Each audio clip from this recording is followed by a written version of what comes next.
सो hi everyone, मेरा नाम है अविनाश शर्मा और आप लोगों को मैं एक नई वीडियो में स्वागत करता हूं। तो ये वीडियो में हम लोग सीखेंगे कि अगर आप स्टॉक मार्केट में बिगिनर हो और इंडिकेटर को छोड़ के अगर आप प्राइस एक्शन ट्रेडिंग बेसिक से सीखना चाहते हो तो आपको कहां से शुरू करनी है, कहां पे खत्म करना है, तो सारा पॉइंट्स मैं आप लोगों को स्टेप वाइज मैं आप लोगों को बताऊंगा। तो इसीलिए अगर आप चैनल पे नए हो तो चैनल को पहले सब्सक्राइब कीजिए और वीडियो को लाइक कीजिए। तो चलिए शुरू करते हैं। देखो, जब मैं ट्रेडिंग में स्टार्टिंग था, जब मेरा स्टार्टिंग का टाइम था, मैं बिगिनर था, तो मैं प्राइस एक्शन ट्रेडिंग सीखना चाहता था। तो वहाँ यूट्यूब में उस टाइम पे कहाँ से शुरू करें। हाँ, प्राइस एक्शन तो लोग कहते थे, प्राइस एक्शन स्ट्रैटेजी के ऊपर वीडियो था। लेकिन होता है ना कि जब आपको कुछ भी पता नहीं हो तो आप क्या करना चाहते हो, आप बेसिक से सीखना चाहते हो, आप ABCD से सीखना चाहते हो। अब प्राइस एक्शन ट्रेडिंग क्या है, जो नए लोग होते हैं, क्या वो सपोर्ट रेजिस्टेंस है या फिर चार्ट पैटर्न है, वो क्या है, तो उन लोगों को बहुत कंफ्यूजन होता है। तो इसीलिए मैं ये वीडियो बिगिनर लोगों के लिए बना रहा हूं कि उन लोगों को पता चले कि प्राइस एक्शन ट्रेडिंग में बेसिक क्या होता है, स्टार्टिंग क्या होती है और क्या क्या हमें सीखते जाना है और कहाँ पे खत्म होना है। ठीक है, तो इसीलिए ये वीडियो में बना रहा हूं। तो चलिए मैं आप लोगों को स्टेप वाइज गाइड करूंगा कि आपको कहां से शुरू करना है। पहले नंबर 1 आपको कौन सा टॉपिक पढ़ना है। तो प्राइस एक्शन ट्रेडिंग सीखने के लिए स्टेप नंबर 1, तो स्टेप नंबर 1 में आपको सीखना है कैंडल्स। कि जो आप ऐसे चार्ट्स को देखते हो ना, ये क्या है, ये बनती है कैंडल से। जो आप लोगों को यहाँ पे एक एक स्ट्रक्चर दिख रही है, इसको हम बोलते हैं कैंडल्स। तो पहले आपको कैंडल को सीखना होगा कि ओपनिंग प्राइस क्या होता है, हाई प्राइस, लो प्राइस, क्लोजिंग प्राइस, या ग्रीन कलर का कैंडल क्या बताता है, रेड कलर का कैंडल क्या बताता है। तो पहले आप कैंडल्स को सीखो। और स्टेप नंबर 2 में आता है टाइप्स ऑफ कैंडल। कि जो ये कैंडल है ये बहुत प्रकार की होती है। अब मारूबुजर कैंडल बोलते हैं, हैमर कैंडल बोलते हैं, हैंगिंग मैन होते हैं, ऐसे विभिन्न प्रकार का कैंडल होता है। तो पहले आप क्या करो, कैंडल्स को सीखने के बाद टाइप्स ऑफ कैंडल सीखो स्टेप नंबर 2 में। ठीक है, अब जब आपने कैंडल्स को सीख लिया, कैंडल्स का जो टाइप्स होता है उसको सीख लिया, ठीक है, अब उसके बाद आपको सीखना है ट्रेंड एनालिसिस। अब ट्रेंड एनालिसिस क्या होता है, देखो मार्केट 3 डायरेक्शन में चलता है। या तो वो नीचे से ऊपर की तरफ जाता है जिसको हम बोलते हैं अप ट्रेंड, या तो मार्केट ऊपर से नीचे की तरफ आता है जिसको हम बोलते हैं डाउन ट्रेंड। या तो मार्केट ना ऊपर जाएगा या ना नीचे आएगा, वो पूरा साइडवेज आएगा। ठीक है, 3 प्रकार का ट्रेंड होता है। तो पहले आपको चार्ट्स में ट्रेंड एनालिसिस करना आना चाहिए। तो ये स्टेप नंबर 3 में आप लोग सीखोगे ट्रेंड एनालिसिस। तो ट्रेंड एनालिसिस में क्या होता है, higher highs higher low formation होता है, या फिर लोअर हाइज और लोअर लोज फॉर्मेशन होती है। तो ये फॉर्मेशन क्या होता है, तो ये आप लोगों को सीखना है। अब स्टेप नंबर 4 में आता है सपोर्ट रेजिस्टेंस।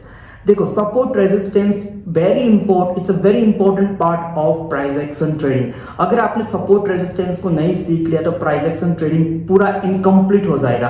तो अब आपको सीखना है सपोर्ट एंड रेजिस्टेंस। अब सपोर्ट रेजिस्टेंस का मतलब ये होता है, मैं आप लोगों को सरल भाषा में बताऊंगा कि प्राइस जहां से मुड़ता है, मतलब प्राइस जहां से यू टर्न मारता है ना, उसको हम या तो सपोर्ट या फिर रेजिस्टेंस बोलते हैं। अगर प्राइस नीचे से ऊपर की तरफ जा रहा है और वहां से यू टर्न मार के नीचे की तरफ आ रहा है, तो ऊपर का जो स्विंग होता है इसको हम बोलते हैं रेजिस्टेंस।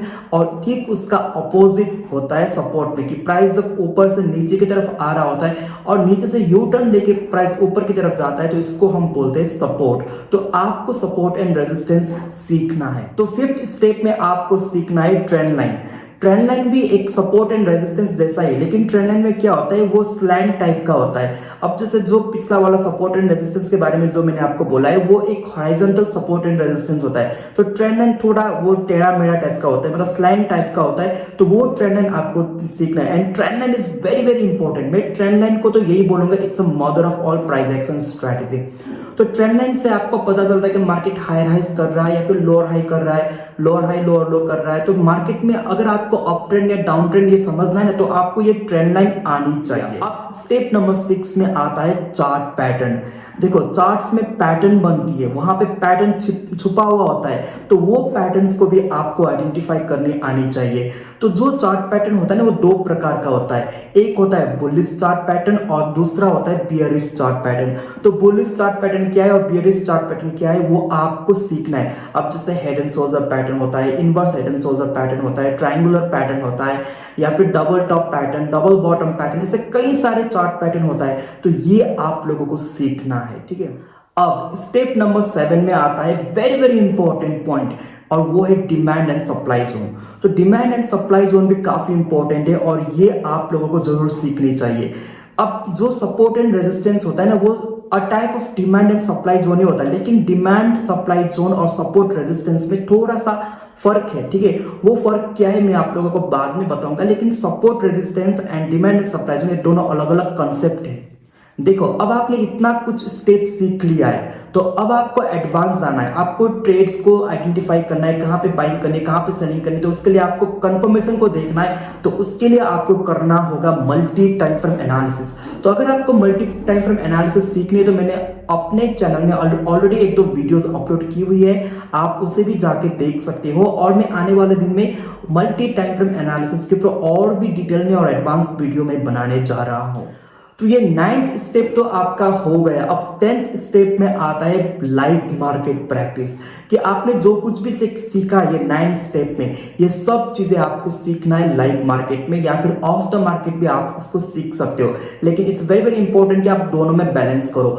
आप बहुत ज्यादा, अब जब आपने ये सारा कंसेप्ट को सीख लिया है, जान लिया है, तो अब आपको ऑफलाइन मार्केट में उसको देखना है, चार्ट्स में आइडेंटिफाई करना है, सीखना है, प्रैक्टिस करना है, और जो आप लोग समझ रहे हो उसको लाइव मार्केट में देखना है और इंप्लीमेंट करना है, आइडेंटिफाई करना है, ठीक है। तो अगर आपने ये 9 स्टेप को सीख लिया, तो आपका प्राइस एक्शन ट्रेडिंग का टोटल एजुकेशन कंप्लीट हो जाएगा। अब आपको पता चल गया है कि कहां से सीखना है, कहां तक जाना है। तो आप ये टॉपिक के ऊपर अलग अलग आप आर्टिकल पढ़ सकते हो गूगल में जाके, या यूट्यूब से ही आप ये टॉपिक के ऊपर डेडिकेटेड वीडियोस देखिए। बहुत सारे ऐसे चैनल्स है कि जो हर एक टॉपिक के ऊपर, ये जो मैंने बोला है इसके ऊपर ऑलरेडी वीडियो अपलोड कर चुके हैं, तो आप वहां पे जाके ऐसे सीख सकते हो। ये जो मैंने बोला है, it's a syllabus for price action trading की, जो आपको सीखनी है। तो ये जो स्टेप मैंने दिया है, it's syllabus for price action trading की, प्राइस एक्शन ट्रेडिंग सीखने के लिए ये सिलेबस है, ठीक है। आई होप कि आप लोगों को समझ में आया होगा। तो जो भी लोग बिगिनर लोग हैं, आई होप कि आप लोगों को ये वीडियो से काफी कुछ सीखने को मिला है। तो कृपया करके आप चैनल को सब्सक्राइब करना ना भूलें और वीडियो को लाइक कीजिए। Thank you so much for watching this video.